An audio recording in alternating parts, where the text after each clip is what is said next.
ವರ್ಷ ಬೆಳಗಿನ ಜಾವ ಮಾತಾಡ್ತಿದ್ದ. ಯಾವ ವರ್ಷವೂ ಇಷ್ಟು ಜನ ಇರ್ತಿರಲಿಲ್ಲ, ಈ ಸಲ ಜಾಸ್ತಿ ಜನ ಇದೆ.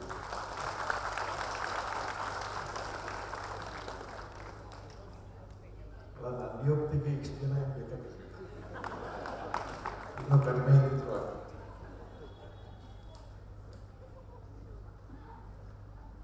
ಕಳೆದ ವರ್ಷ ದೇಹವಿದ್ದ ವಿಜಯಪುರದ ಜ್ಞಾನ ಯೋಗಾಶ್ರಮದ ಸಿದ್ದೇಶ್ವರ ಸ್ವಾಮಿಗಳು ಹೇಳಿದ ಒಂದು ಕತೆ ಹೇಳ್ತಾ ಆರಂಭ ಮಾಡಿ. ಬಹಳ ಸುಂದರವಾದ, ಬಹಳ ಧ್ವನಿಪೂರ್ಣವಾದ ಕಥೆ ಅದು. ಯಾರೋ ಒಬ್ಬ ರಾಜ ತನ್ನ ಅರಮನೆಯ ಅಂತಃಪುರದಲ್ಲಿ ಮಲಗುತ್ತಿದ್ದ. ರಾತ್ರಿ ಮಲಗಿದಾಗ ಇದಕ್ಕಿದ್ದಂಗೆ ಅವನ ಕನಸಾಗಿತ್ತು. ಕನಸೇನು ಅಂದ್ರೆ, ಯಾರೋ ಪಕ್ಕದ ದೇಶದವರೇ ಇಲ್ಲಿಗೆ ದಂಡೆತ್ತಿ ಬಂದು ಈ ರಾಜನನ್ನ ಯುದ್ಧದಲ್ಲಿ ಸೋಲಿಸಿ ಅವನು ಹಾಕೊಂಡಿದ್ದಂತ ವಸ್ತ್ರ ಒಡವೆಗಳನ್ನೆಲ್ಲ ಕಿತ್ತಾಕಿ ಅವನನ್ನು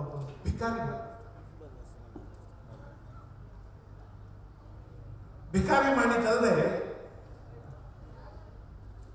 ಇವತ್ತು ಸಂಜೆ ಆಗೋದ್ರೊಳಗೆ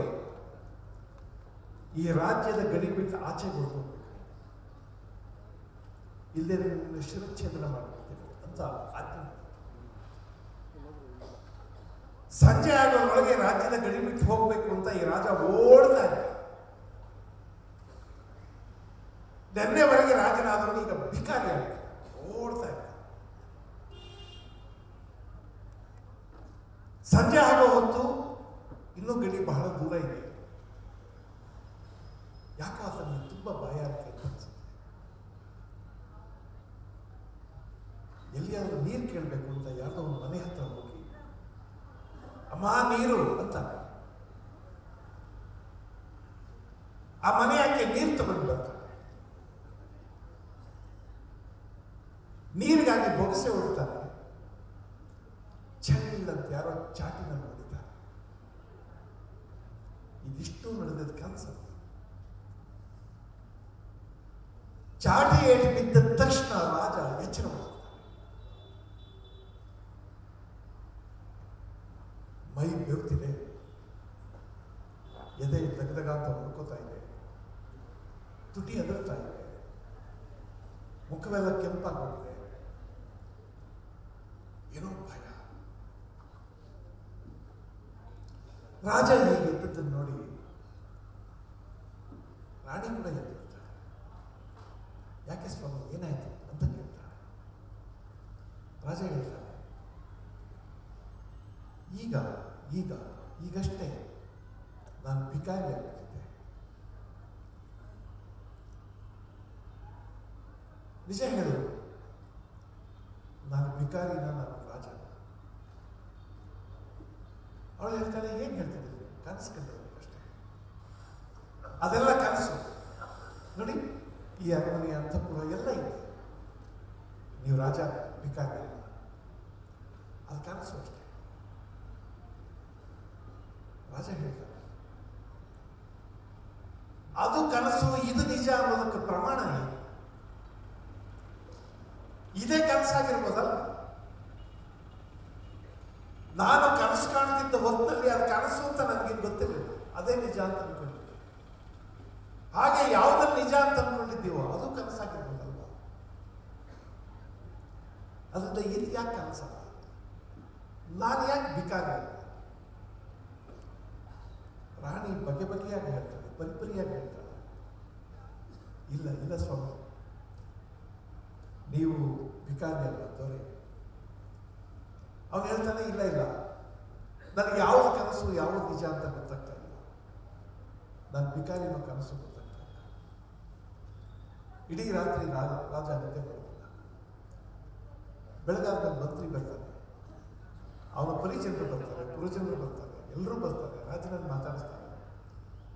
ಬಂದವರೆಲ್ಲ ರಾಜನ ಒಂದೇ ಪ್ರಶ್ನೆ, ನಾನು ಭಿಕಾರಿನ ದೊರೆ? ನಾನು ಭಿಕಾರಿನ ರಾಜ? ಎಲ್ಲರೂ ಏನೇನೋ ಹೇಳ್ತಾರೆ, ರಾಜ ಒಪ್ಪೋದೇ ಇಲ್ಲ. ಇದು ಕನಸ ನಿಜ. ನಾನು ಭಿಕಾರಿನ ರಾಜ. ಇದು ಬಹಳ ದಿವಸ ಆಗುತ್ತೆ ರಾಜನಿಗೆ ಈ ಹುಚ್ಚು ಹೋಗೋದೇ ಇಲ್ಲ. ನಾನು ಭಿಕಾರಿನ ರಾಜ. ಸಿಕ್ಕಿದವರನ್ನ ಕೇಳ್ತಾರೆ. ಒಮ್ಮೆ ಆ ಅರಮನೆಗೆ ಯಾರೋ ಒಬ್ಬ ಜ್ಞಾನಿ ಬರ್ತಾರೆ. ಮಂತ್ರಿ ಆತನನ್ನು ಕರ್ಕೊಂಡು ಬರ್ತಾನೆ. ಕರ್ಕೊಂಡು ಬಂದು ನೀವಾದ್ರೂ ಸ್ವಲ್ಪ ಬುದ್ಧಿ ಹೇಳಿ ರಾಜನಿಗೆ. ಕೆಲವು ದಿನಗಳಿಂದ ಸಿಕ್ಕಿದವರಲ್ಲ ನನ್ನ ರಾಜನ ಭಿಕಾರಿನ ಅಂತ ಕೇಳ್ತಿದ್ದಾರೆ. ನೀವು ಸ್ವಲ್ಪ ಬುದ್ಧಿ ಹೇಳಿ. ಆ ಜ್ಞಾನಿ ರಾಜನ ಕಥೆಯನ್ನೆಲ್ಲ ಕೇಳಿ ರಾಜನಿಗೆ ಮಾತಾಡ್ತಾರೆ. ಬಹುಶಃ ಇಲ್ಲಿಯ ತನಕ ಯಾರೂ ಹೇಳಲಾಗದೆ ಇದ್ದ ಮಾತನ್ನು ಬಹಳ ಸುಂದರವಾಗಿ ಹೇಳ್ತಾರೆ. ಸಿದ್ದೇಶ್ವರ ಸ್ವಾಮಿಗಳು ಈ ಕಥೆಯನ್ನು ಹೇಳಿದ್ದು ಇಂಗ್ಲಿಷ್ನಲ್ಲಿ. ಅವರು ಇಂಗ್ಲಿಷ್ನಲ್ಲೇ ಆ ಜ್ಞಾನಿ ಹೇಳಿದ ಮಾತನ್ನು ಹೇಳ್ತಾರೆ. ರಾಜ ಸರಿಯಾಗಿ ಕೇಳಿಸ್ಕೊಳ್ಳಿ ಮಾತನ್ನು. Raja, if you are awake, you are not a beggar. If you are asleep, you are not a king. ನೀನು ಎಚ್ಚರವಾಗಿದ್ರೆ ನೀನು ಭಿಕಾರಿ ಅಲ್ಲ. ನೀನು ನಿದ್ರಿಸ್ತಾ ಇದ್ರೆ ನೀನು ರಾಜ. ಬಂಧುಗಳಿಗೆ ಎಚ್ಚರವಾಗಿರೋದು ಅಂದ್ರೆ ನಿದ್ದೆ ಮಾಡದೇ ಇರೋದು ಅಂತ ಅರ್ಥ. Awaken all your senses. ನಮ್ಮೆಲ್ಲ ಇಂದ್ರಿಯಗಳನ್ನ ಎಚ್ಚರವಾಗಿರುತ್ತೆ. ಈ ಜಗತ್ತಲ್ಲಿ ಏನೇನೋ ನಡೀತಿರುತ್ತೆ. ಯಾವ ಯಾವ ವಿದ್ಯಮಾನಗಳು ನಡೀತಾವೋ ಅದೆಲ್ಲವನ್ನು ಎಚ್ಚರದಲ್ಲಿ ನೋಡು. ನಿಮ್ಮ ಸುತ್ತಮುತ್ತ ಏನೇನು ನಡೆದು ಹೋಗ್ತಾವೋ ಅದ್ಯಾವುದು ನಿಮ್ಮ ಕಣ್ತಪ್ಪಿಸಿ ಹೋಗುತ್ತೆ. ಅಥವಾ ಜಗತ್ತಲ್ಲಿ ದೇಶದಲ್ಲಿ ಏನೇನು ನಡೀತದೋ ಅದ್ಯಾವುದು ನಿಮ್ಮ ಪ್ರಜ್ಞೆಯಿಂದ ಆಚೆ ಹೊರಟೋಗ್ಬಿಡ್ತದೆ. ಅದನ್ನ ಎಚ್ಚರವಾಗಿ ಮಲಗಿರೋದು ಅಂದ್ರೆ ನಿದ್ದೆ ಮಾಡ್ತೀವಲ್ಲ ಅದಲ್ಲ. ನಮ್ಮ ಸುತ್ತಮುತ್ತಲಿನ ಆಗುಹೋಗುಗಳ ಬಗ್ಗೆ ಯಾವ ಜ್ಞಾನವೂ ಇಲ್ಲ. ಅದರ ಪಾಡಿಗೆ ಅದು ನಡೆಯುತ್ತೆ, ನನ್ನ ಪಾಡಿಗೆ ನಾನು ಇರ್ತೀನಿ. ಅದು ನಿದ್ದೆಯಲ್ಲಿರೋದು. ಬಹಳ ಸುಂದರವಾದ ಮಾತು. If you are awake, you are not a baker. If we are awake, we are not bakers. If you are asleep, ನಾವು ನಿದ್ರಿಸ್ತಾ ಇದ್ದೇವೆ, ವಿ ಆರ್ ನಾಟ್ ಕಿಂಗ್ಸ್. ಎಷ್ಟು ಚೆಂದ ಇದೆ ಅಲ್ವಾ? ನಾವು ನಿದ್ದೆ ಮಾಡುವಾಗ ನಾನು ಯಾರು ಅಂತ ನನಗೆ ಗೊತ್ತಿರಲ್ಲ. ನೀವು ನಿದ್ದೆ ಮಾಡುವಾಗ ನೀವು ಯಾರು ಅಂತ ನನಗೆ ಗೊತ್ತಿರಲ್ಲ. ನೀವು ಬಡವನ ಶ್ರೀಮಂತನ, ನೀವು ಒಳ್ಳೆಯವರ ಕೆಟ್ಟವರ, ನೀವು ಈ ಜಗತ್ತಿಗೆ ಬೇಕಾದವರ ಬೇಡವಾದವರ, ನೀವು ಚಿಕ್ಕ ವಯಸ್ಸಿನವರ ವಯಸ್ಸಾದವರ, ಏನು ಗೊತ್ತಿಲ್ಲ. ನಾವೇನು ಅಂತ ನಮಗೆ ಗೊತ್ತಿರೋದಿಲ್ಲ ನಿದ್ದೆ ಅವಸ್ಥೆಯಲ್ಲಿ. ಬಂಧುಗಳೇ, ಶಿವರಾತ್ರಿ ಜಾಗರಣೆಯ ಉದ್ದೇಶ ಮನುಷ್ಯನನ್ನು ಎಚ್ಚರಗೊಳಿಸು.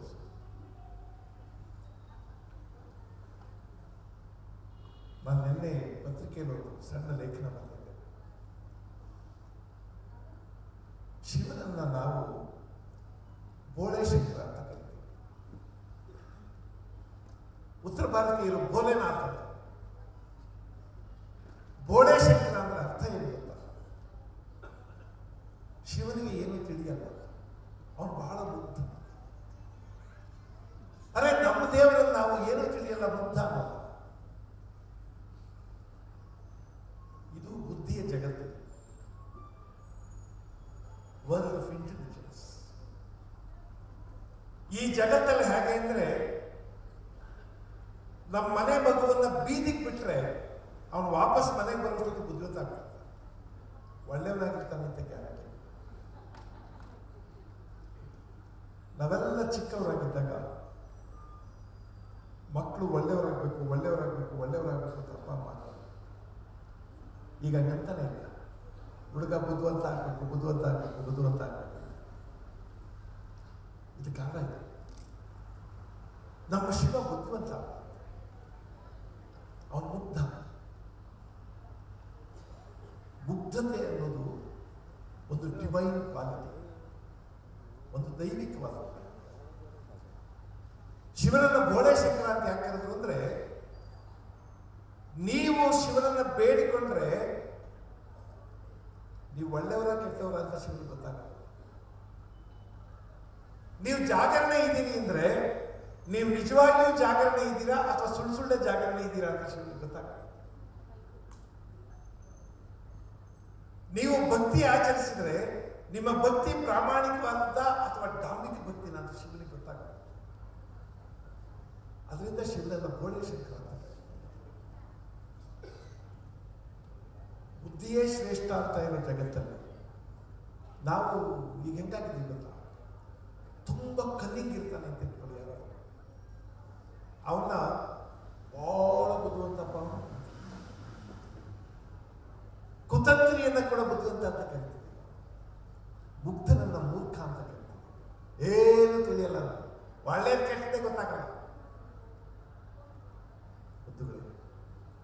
ಬದುಕನ್ನ ಇನ್ನೊಂದು ಮುಖದಿಂದ ನೋಡಿ. ಫಿಲಾಸಫಿ ಯಾವುದು ಅಂದ್ರೆ, ಈಗ ನಾನು ಕೈ ತೋರಿಸಿದ್ರೆ ಈ ಕೈಯಲ್ಲಿ ಈ ಭಾಗ ಮಾತ್ರ ಕಾಣಿಸುತ್ತೆ, ಕಾಣಿಸ್ತಿಲ್ಲ. ಇದನ್ನು ನೋಡಿ, ಜಗತ್ತಿನ ಸತ್ಯಗಳನ್ನ ಬೇರೆ ಬೇರೆ ಬೇರೆ ಬೇರೆ ಕಡೆಯಿಂದ ನೋಡೋದು ಬೇರೆ ಬೇರೆ ಕಾಣಿಸ್ತವೆ. ನಮ್ಮ ಶಿವ ಬುದ್ಧ. ನಾನು ಆ ಲೇಖನದ ಕೊನೆಯಲ್ಲಿ ಒಂದು ಮಾತು ಬರ್ತಿದ್ದೀನಿ. ಯಾರಾದರೂ ಮುಗ್ಧರಿದ್ದಾರೆ ಅಂದ್ರೆ ನಾವು ಮೋಸ ಮಾಡುವಷ್ಟು ಜಾಣ. ಅವನಿಗೇನೋ ತಿಳಿತಿಲ್ಲ ಅಂದ್ರೆ ನಾವು ಮೋಸ ಮಾಡೋದು. ಯಾವುದೋ ಕೋರ್ಟಲ್ಲಿ ಜಡ್ಜ್ ಕೇಳಿದ್ರೆ, ಅಲ್ಲಯ್ಯ ನಂಬಿದವರು ಮೋಸ ಮಾಡಿದ್ಯಲ್ಲ ಸರಿನಾ? ನಂಬಿದವರು ಮೋಸ ಮಾಡಿದ್ಯಲ್ಲ ಸರಿಯಲ್ಲ? ಅದಕ್ಕೆ ಅವನು ಹೇಳಿದಂತೆ, ಸ್ವಾಮಿ ನಂಬದೇ ಇದ್ರೆ ಮೋಸ ಮಾಡೋದು. ಅವ್ನು ನಂಬದೇ ಇಲ್ಲ ಅಂದ್ರೆ ಮೋಸ ಮಾಡೋದು. ನಾವೆಲ್ಲ ಸಿಕ್ಕಾಪಟ್ಟೆ ಬುದ್ಧಿವಂತರು, ನಂಬಿದವ್ರಿಗೂ ಮೋಸ ಮಾಡ್ತೀವಿ. ಶಿವ ಮುಗ್ಧ. ನೀವು ಒಳ್ಳೆಯವರ ಕೆಟ್ಟವರ ಸರಿನಾ ತಪ್ಪ ನೋಡೋದೇ ಇಲ್ಲ. ಅದರಿಂದನೇ ಅದು ಡಿವಿನಿಟಿ, ಅದು ದೈವಿಕತ್ವ.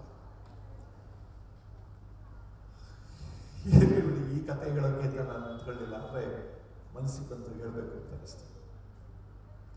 ಕಳೆದ ಹಲವಾರು ವರ್ಷಗಳಿಂದ doctor C N Ashwathnarayan foundation ಅಲ್ಲಿ ಬಂದು ಕೊನೇ ಭಾಷಣ ಮಾಡ್ತೀನಿ. ನಾನು ಮಾತಾಡಿದ ಮೇಲೆ ಸಾಮಾನ್ಯವಾಗಿ ಯಾರು ಮಾತಾಡೋದು, ಅದು ಹಂಗೇನೆ. ನಮ್ಮಂಥವ್ರು ಮಾತಾಡಿದ ಮೇಲೆ ಮರ್ಯಾದಸ್ಥರು ಯಾರು ಮಾತಾಡೋದು. ಇನ್ನೊಂದು ವಿಷಯ ಹೇಳಬೇಕು. ಇಂಥದ್ದು ಯಾವುದಾದ್ರೂ ಒಂದು ಅಸೆಂಬ್ಲಿ ಜನ ಸಿಕ್ಕಾಗ ಇದನ್ನು ಹೇಳಬೇಕು ಅಂತ ಅನ್ಸುತ್ತೆ. ಅದಕ್ಕೆ ಹೇಳ್ಬಿಡ್ತೀನಿ. ಆಮೇಲೆ ಹಾಸ್ಯ